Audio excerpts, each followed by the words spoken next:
विधायक जी, आज जो प्रदर्शन किया गया है, इसके माध्यम से क्या आप लोगों ने संकेत दिया?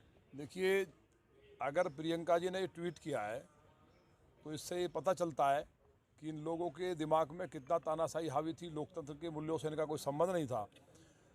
जब उत्तर प्रदेश में भारतीय जनता पार्टी की सरकार और भाजपा के ही विधायक की सदस्यता गई, हमने तो कोई सवाल नहीं उठाया कभी। जो संवैधानिक संस्थाएं हैं उनको तहस नहस करने का काम कांग्रेस किया करती थी। भारतीय जनता पार्टी में कभी ये मशीनों पर सवाल उठाते हैं, कभी भारत माता के टुकड़े करने का समर्थन करते हैं, कभी बलात्कारियों के समर्थन की पार्टी का समर्थन करते हैं और कभी भगवान श्री राम का ही अस्तित्व नकार देते हैं। तो इनका बुरा समय आ गया है। जो 7 नवंबर 1966 को जो गोली इंदिरा जी ने चलवाई थी, साधुओं पर और गायों को 2500 साधु मारे गए थे, उनके शराब के बाद ये कांग्रेस, जो न्यायालय ने निर्णय दिया उससे सिद्ध हो गया है कि कांग्रेस जो समाप्त होने का, जो ख़त्म होने का जो शराब था महाराज जी का, वो फलीभूत हुआ है। अब पूर्ण तरह से इस पार्टी समाप्त हो जाएगी। और मेरी तो ये मांग है, इस तरह से माननीय न्यायालय पे भी सवाल उठा दिया है। कार्यकर्ताओं में आक्रोश है। देश के यशस्वी प्रधानमंत्री और ओबीसी वर्ग, जो देश में 60% से ज़्यादा है, उस वर्ग का अपमान किया गया है। तो हम लोग इसके लिए, पार्टी जो निर्णय लेगी ठीक है, लेकिन कार्यकर्ताओं की ये मन है कि इसके लिए हम लोग सुप्रीम कोर्ट जाएं और इनको उम्र कैद हो और इस पार्टी की सदस्यता निरस्त हो। इसके लिए पार्टी जो आदेश देगी, देश भर में कार्यकर्ताओं में उबाल है, लेकिन क्योंकि अनुशासित कार्यकर्ता भारतीय जनता पार्टी का, तो वो जो धरना प्रदर्शन है वो उसी तरीके से किया नहीं जिस दिन इन्होंने इस तरह की बकवास की थी। तो जो भाजपा दुनिया की सबसे बड़ी पार्टी है, तो देश का चक्का जाम हो जाता। लेकिन हम लोग अनुशासित लोग हैं, देश हमारा है, न्यायालय पर हमें भरोसा था, लेकिन हमें न्यायालय से कहीं ना कहीं कार्यकर्ताओं में कसक है कि इनको उम्र कैद हो, पार्टी की सदस्यता समाप्त हो।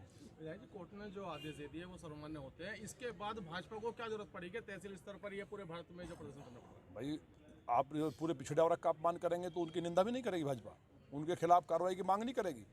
भाजपा को लगता है कि जो सजा है वो नाकाफ़ी है, तो उसके लिए हम लोग माननीय न्यायालय से ये बात करेंगे। उसी के द्वारा ज्ञापन हम लोग भेज रहे हैं कि जनता की आवाज़ माननीय न्यायालय तक पहुँचे और ये सुनवाई सुप्रीम कोर्ट में अगर होती है तो ये पार्टी की सदस्यता समाप्त हो। ये पार्टी तो वैसे समाप्त कर देनी चाहिए थी, महात्मा गांधी जी ने कहा था, लेकिन ये अपने सत्ता के लालच में देश का बंटवारा किया और काबिज रहे।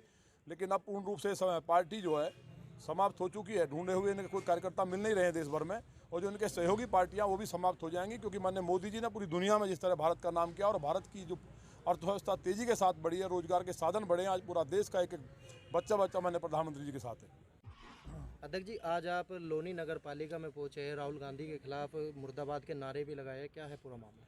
राहुल गांधी ने 2019 में ओबीसी वर्ग के लिए माननीय प्रधानमंत्री जी के सम्मान में उनको गिराने के लिए जो ओबीसी का अपमान किया है, और जो आज न्यायालय का आदेश आया है कल कि उनको 2 साल की सज़ा हुई है, और अब ये भी हमको ज्ञात भी हुआ है कि उनकी सदस्यता भी रद्द हो गई है और 6 साल के लड़ने के लिए भी रोक लगी है। हम न्यायालय का भी सम्मान करते हैं, लेकिन भारतीय जनता पार्टी का कार्यकर्ता आदरणीय मोदी जी का ओबीसी वर्ग का अपमान किसी भी कीमत पर बर्दाश्त नहीं करेगा। या हम सांकेतिक प्रदर्शन करने के लिए आज तहसील पर इकट्ठा हुए हैं और ये बताने आए हैं कि भारतीय जनता पार्टी का एक कार्यकर्ता चाहे सड़कों पर उतरना पड़े उतरेगा, लेकिन माननीय प्रधानमंत्री जी का और ओबीसी वर्ग का किसी भी नजर आती है। ये तो न्यायालय का आदेश है, और जो वो जो नियम है, सुप्रीम कोर्ट का आदेश है, जो 2 साल की सजा या इससे ज़्यादा सजा होगी तो उसकी सदस्यता जाएगी। इसमें भारतीय जनता पार्टी का कहाँ हाथ? ये तो न्यायालय का आदेश है। 2013 में सर्वोच्च न्यायालय ने आदेश दिया है। अभी उत्तर प्रदेश में कई की सदस्यता गई है, आजम खा के गई है, हमारे विधायक खतौली विक्रम सैनी की सदस्यता 2 साल की सजा पर गई है। ये तो न्यायालय का आदेश है, इसमें भारतीय जनता पार्टी का क्या रोल है? लेकिन उनको तो सपने में भारतीय जनता पार्टी नजर आती है। क्या ये जो प्रदर्शन हो रहे हैं ये पूरे उत्तर प्रदेश में हो रहे हैं? पूरे उत्तर प्रदेश में, पूरे भारत में हो रहा है। तहसील स्तर पर किए जा रहे हैं, जिला स्तर पर कर रहे हैं, लेकिन समय का अभाव था और हमारा जिला थोड़ा दूर पड़ता था, तो हमने निवेदन उनसे किया था कि हम तहसील स्तर पर करेंगे, क्योंकि आधा घंटे का ही समय था, तो हमने अपने कार्यकर्ताओं को सूचना दी है।